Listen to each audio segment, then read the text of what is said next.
The books of Enoch, Book 3, the Book of Noah, Chapter 1, Birth of Noah. After some days, my son Methuselah took a wife for his son Lamech, and she became pregnant by him and bore a son. And his body was white as snow, and red as the blooming of a rose, and the hair of his head and his long locks were white as wool, and his eyes beautiful. And when he opened his eyes, he lit up the whole house like the sun, and the whole house was very bright. And thereupon he arose in the hands of the midwife, opened his mouth, and conversed with the Lord of righteousness. And his father Lamech was afraid of him, and fled, and came to his father Methuselah.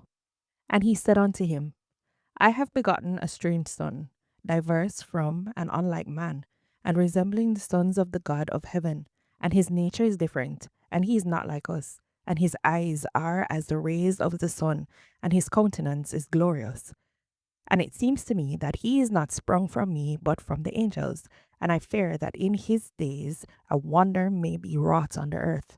And now, my father, I am here to petition thee and implore thee that thou mayest go to Enoch, our father, and learn from him the truth, for his dwelling place is amongst the angels.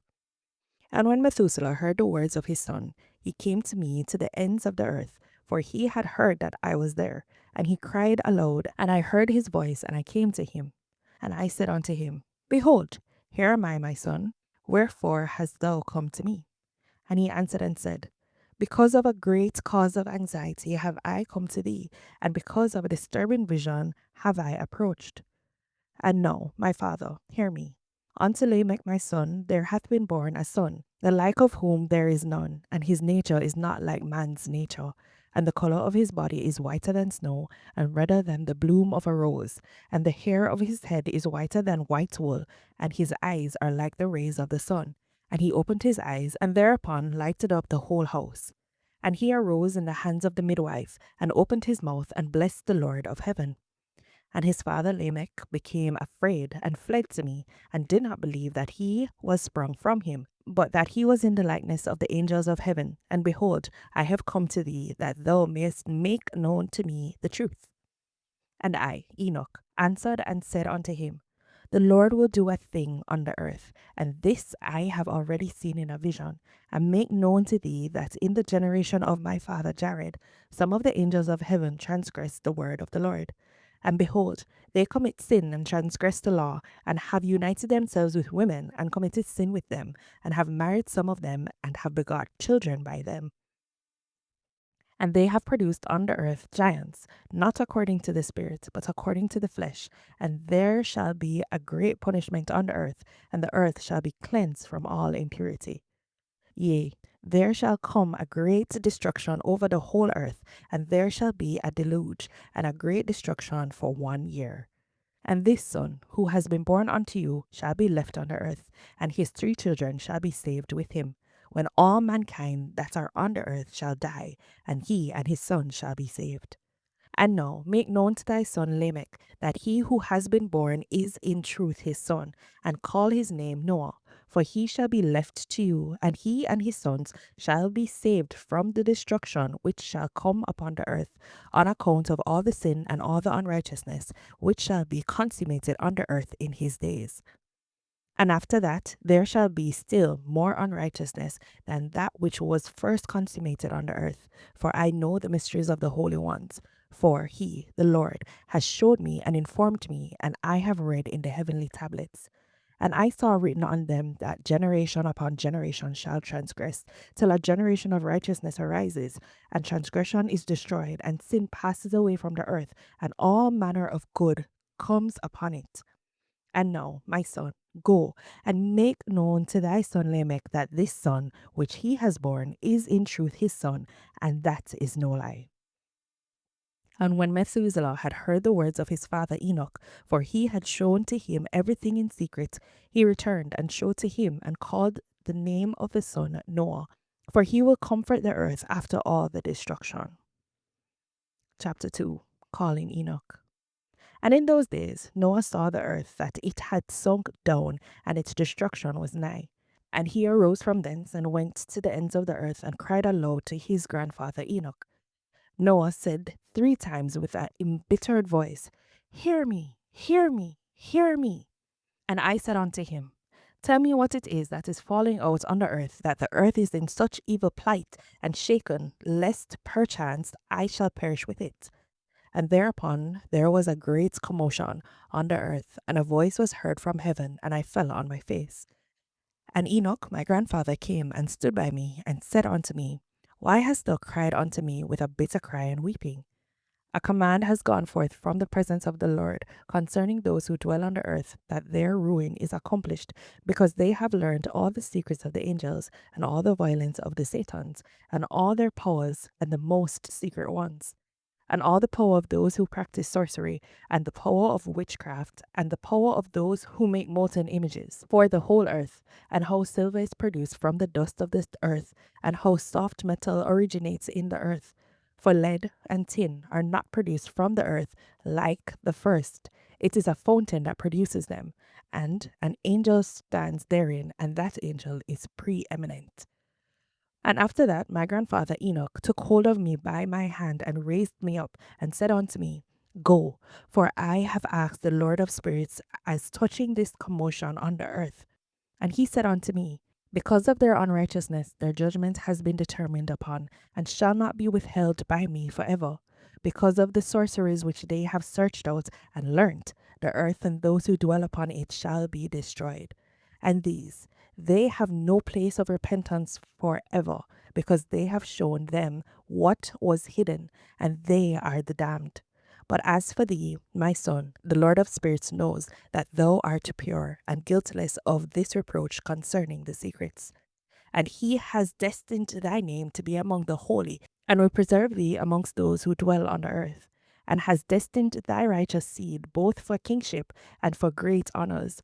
And from thy seed shall proceed a fountain of the righteous and holy without number forever. And after that he showed me the angels of punishment, who are prepared to come and let loose all the powers of the waters which are beneath in the earth, in order to bring judgment and destruction on all who dwell on the earth.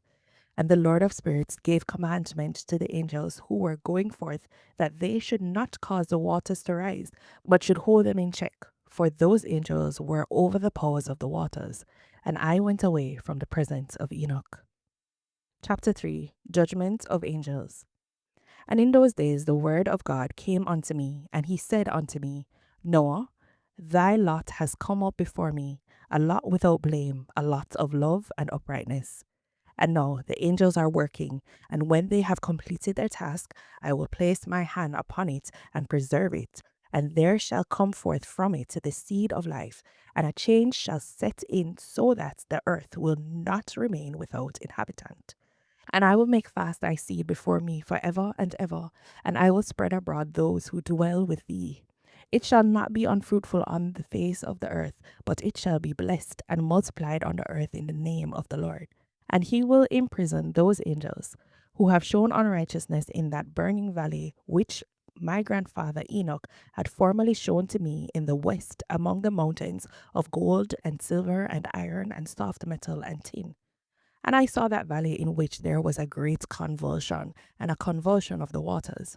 And when all this took place, from that fiery molten metal, and from the convulsion thereof in that place, there was produced a smell of sulphur, and it was connected with those waters, and that valley of the angels who had led astray burnt beneath that land. And through its valleys proceed streams of fire, where these angels are punished, who had led astray those who dwell upon the earth. But those waters shall in those days serve for the kings, and the mighty, and the exalted, and those who dwell on the earth, for the healing of the body, but for the punishment of the spirit. Now their spirit is full of lust, that they may be punished in their body. For they have denied the Lord of spirits, and see their punishment daily, and yet believe not in his name. And in proportion as the burning of their bodies becomes severe, a corresponding change shall take place in their spirit forever and ever. For before the Lord of spirits none shall utter an idle word. For the judgment shall come upon them, because they believe in the lust of their body, and deny the Spirit of the Lord. And those same waters will undergo a change in those days. For when those angels are punished in these water springs shall change their temperature. And when the angels ascend, this water of the springs shall change and become cold. I heard Michael answering and saying, This judgment wherewith the angels are judged is a testimony for the kings and the mighty who possess the earth. Because these waters of judgment minister to the healing of the body of the kings and the lust of their body. Therefore, they will not see and will not believe that those waters will change and become a fire which burns forever. Amen. So one of the things we notice in our reading today, or well, that I notice, is that the book of Enoch is understood to have been written over a long period of time. So some scholars don't believe that Enoch is the actual writer of the book, but more so that it is oral tradition that has been passed down. So not necessarily meaning that the information was produced long after Enoch, but more so that over time, as the stories were passed down through oral tradition, different people documented it. And so when some of the documentations were discovered, it was fragmented and it was pieced together. And today we observe that there are probably 3 or 4 voices speaking.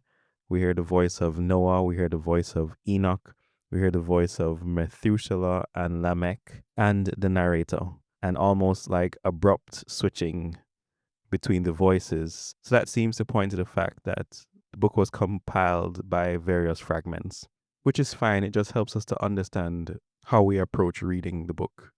Now, the first thing that jumps out to us almost immediately as we start reading today is this description of Noah. White skin, white woolly hair, fiery eyes. This is a description that we saw in a few chapters before, I believe in book 1.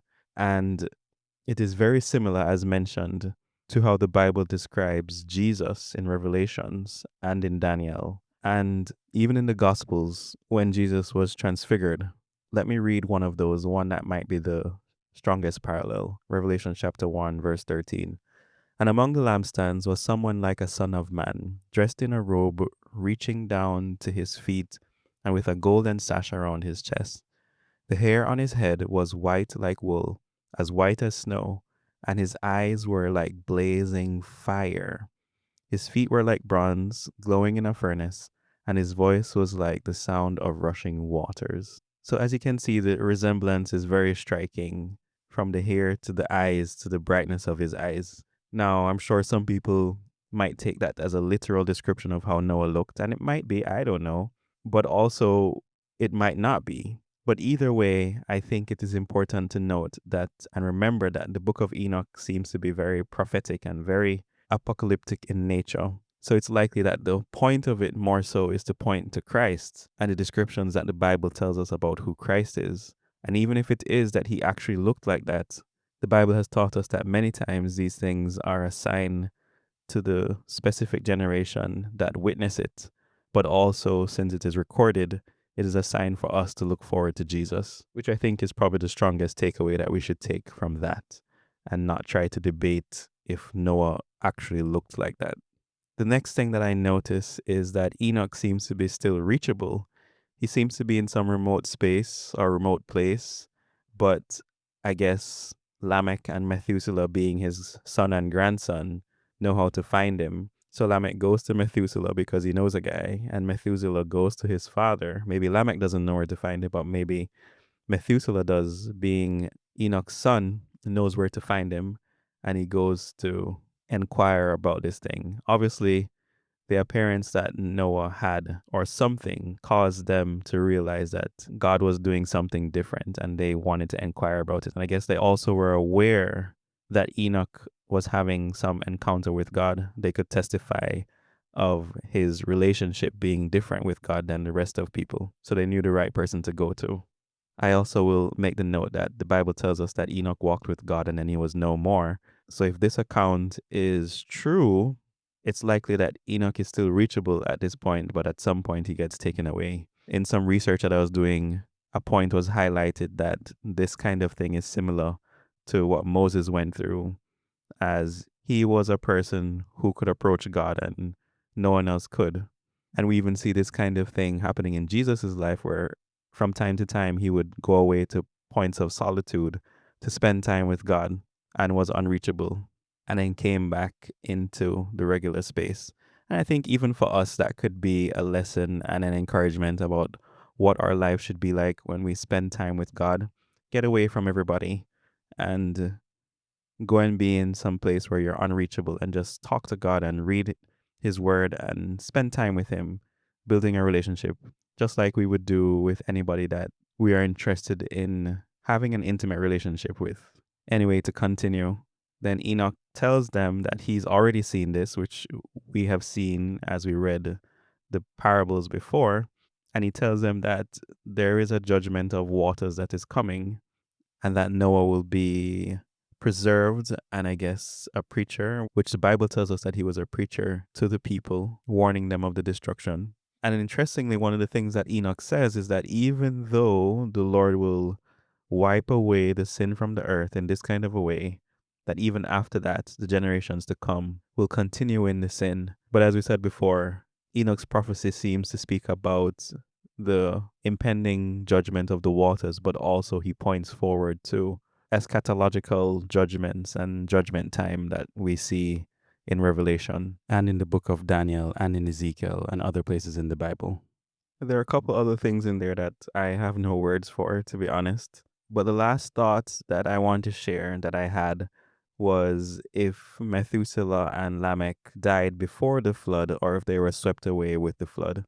And some light research shows that Lamech dies 5 years before the flood, and Methuselah dies in the year before the flood takes place. And this is primarily based on calculations done by the ages that are presented in the Bible for these men. I don't know if that is helpful information to anybody, but I just wanted to share that. We'll continue the story tomorrow and see what else we can uncover. And I pray that the Lord will continue to help us to seek after Him and glorify Him in all that we do. And with that, let me invite you to read the Bible with us. We do that every day on a podcast. Information can be found on our website at BIAYL.Project.com. And we read through it through the entire year, Genesis in January and Revelations by December. This is our 3rd year. You can start now. You don't have to go back to Genesis to be on track with us. But I found that Enoch is a fascinating book. And one of the things that I realized is that the Bible that we read is just as fascinating, if not even more fascinating. But I think sadly, one of the things that has happened to us is that the Bible has become over-familiarized. And sadly, through many different speakers and preachers, and sometimes those speakers and preachers are not helpful, so they give the Bible a bad name. But we hold fast to it, and we believe that it is definitely one of the main things that points to who God is and how to seek Him out and find Him. So my invitation is, if you find the book of Enoch fascinating, you'll find the Bible even more fascinating if you approach it with a new mindset. So may the Lord help us with that. Blessings on you, and we'll see you again by God's grace tomorrow.